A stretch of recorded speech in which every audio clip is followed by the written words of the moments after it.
Hello, this is Danny Raymond, the voice behind Ray's Guide, the Resupply or Die event, which will be coming soon with 4.0.2, and judging from the bits we are seeing in the PTU, it looks like a very cargo ship-focused event.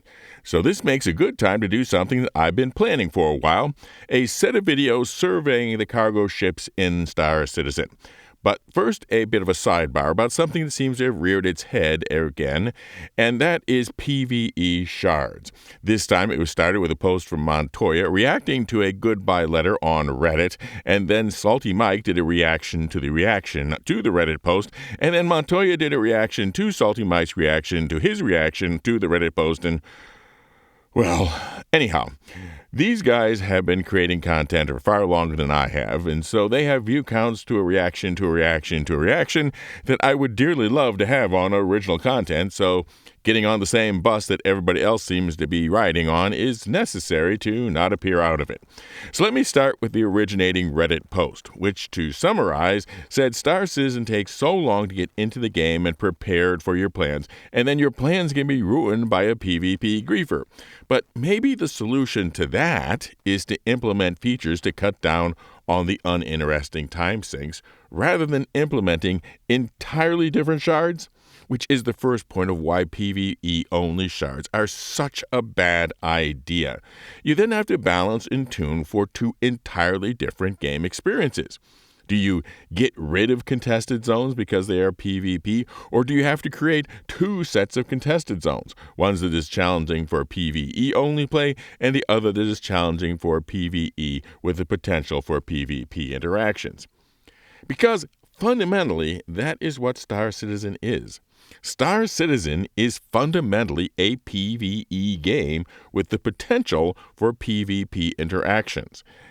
And you can control the potential for those interactions with the choices you make in the game. You can play Stanton with an essentially nil chance of PvP interactions, and you can come close to the same in Pyro. It is, as I termed it, the fine art of being left alone. And it is easily done. With just a few wise choices, the frequency of PvP interactions can be reduced to the level of an unexpected surprise. And unexpected surprises are what give edge to a world, twists to an otherwise completely predictable plot in your character's story. So no, PvE-only shards would be a truly bad idea.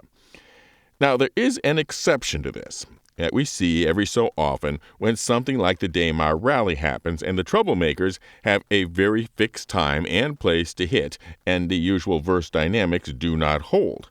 And for these, in the past, I have advocated for event shards, so that you might have a particular shard set up just for the parties and orgs that are running the, in this case, Daymar rally. And those would follow the Seattle shard rule. When the last person leaves, the lights are turned off. So, back to the main topic, cargo ships. And I tried to come up with a set of criteria specifically regarding how to qualify the utility of a cargo ship as a cargo ship, separate from how it might behave in battle, or for example, and then to apply them with as much objectivity as possible. I also thought that it makes no sense to be comparing a Hull A to a Hercules, so I had the idea of dividing them up like boxing weight classes. After all, that's what these ships are about.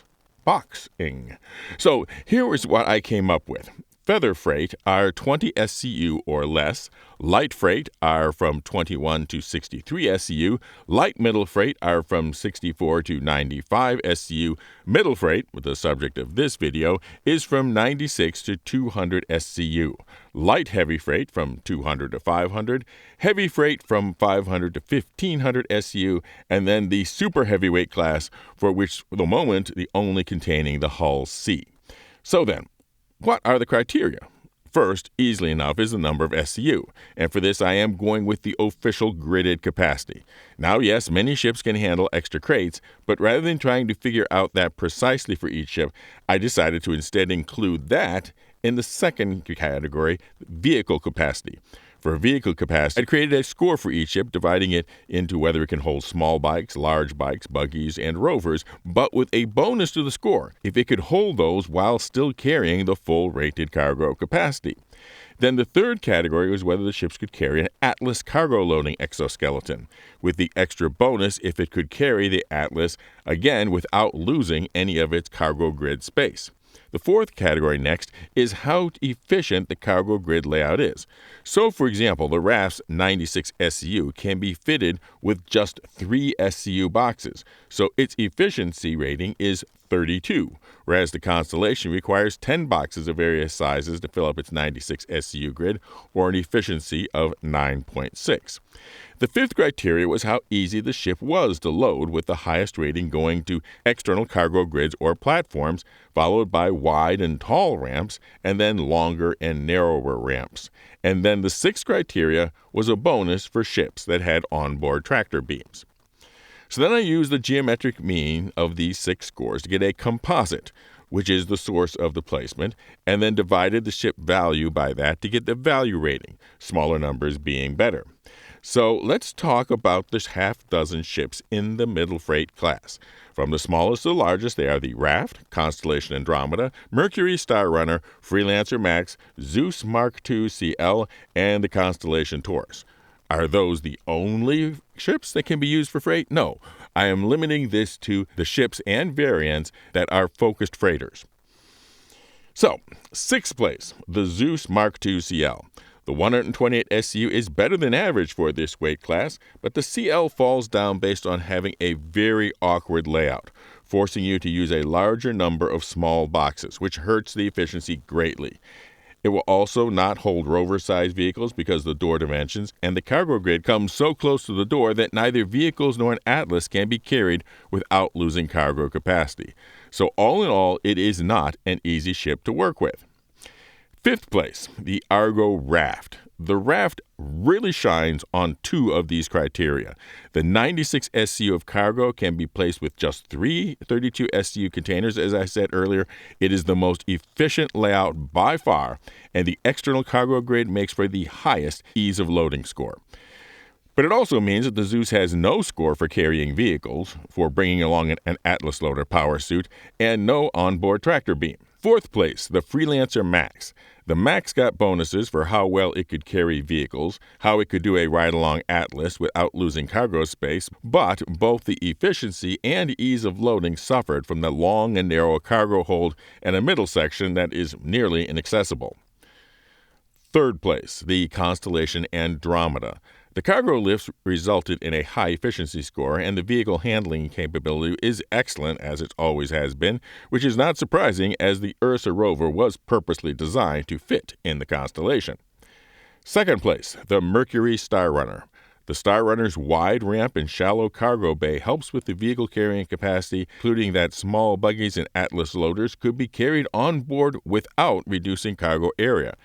The shape of the space, though, including that secret side compartment, increases the number of small containers needed, which reduces the efficiency score. And finally, the top place is the Constellation Taurus. The Taurus got its top spot in the middle freight category for several reasons. First, it has the largest cargo capacity in this category at 168. It also has excellent vehicle carrying capacity and can ride along an Atlas if you wish.